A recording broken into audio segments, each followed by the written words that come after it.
Canceled cruises, passengers being banned for life, and new digs for the Carnival Jubilee. Ahoy travelers, it's Amy here with your weekly Cruise News Roundup and my thoughts on some of the biggest stories of the week. At a projected $53 million, Galveston's new Terminal 25 is almost ready for the Carnival Jubilee. Updates that have been done include 2 new passenger boarding bridges, an expanded dock, a new roof, and a redesigned interior with modern finishes and furniture. The terminal's capacity expansion includes over 500 additional parking spaces in the port's express lot as well. The upgrades aren't just cosmetic though.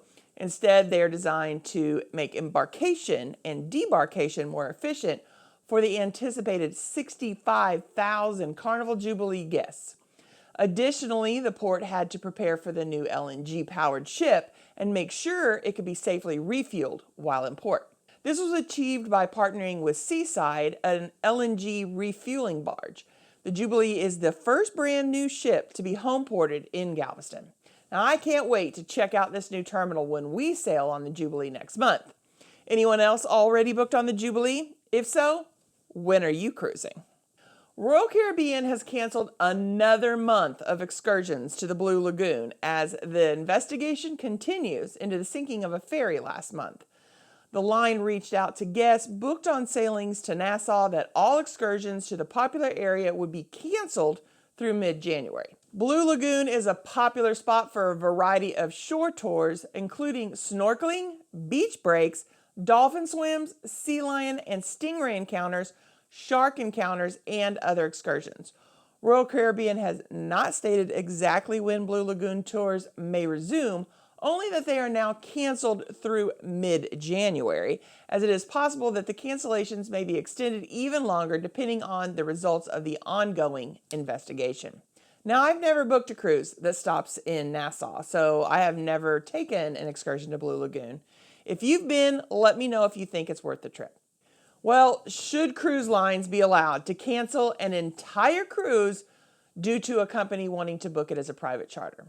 That's what's happened to anyone previously booked on Royal Caribbean's Freedom of the Seas April 26, 2024 cruise. Apparently, the line got a better offer and has notified guests that their 3-night sailing to the Bahamas has been canceled.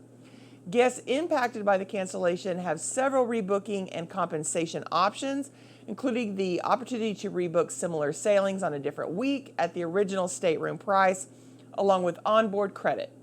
This is $50 for those in interior, ocean view, or balcony, and then $100 for suites, which is not a lot in my opinion.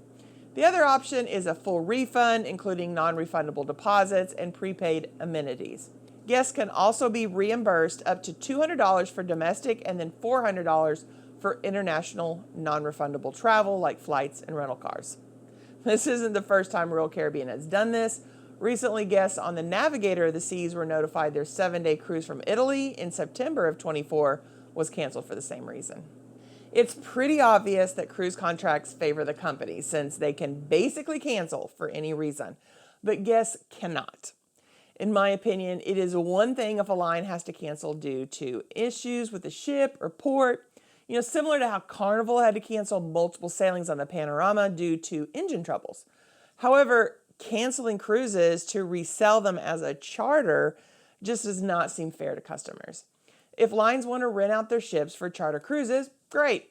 They should be required to do it prior to the cruise becoming available for the general public.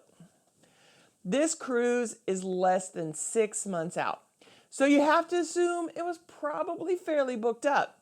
Now, I doubt they would have done this if it was fully booked, though. Going with a charter guarantees a fully booked ship, so it is possible they weren't sure they would be able to sell out the ship for this itinerary. They only have 4 months to do it. What do you think?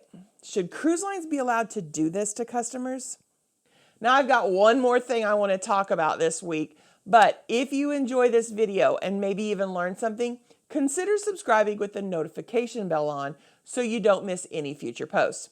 Be sure to hit that like button as well. It only takes a second, and doing so helps cruisers like you find us.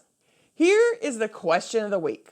If someone is banned from one cruise line, should they be banned from all cruise lines? This came up in a comment on a story of 2 passengers being banned from Carnival for fishing off of the balcony. And it got me to thinking.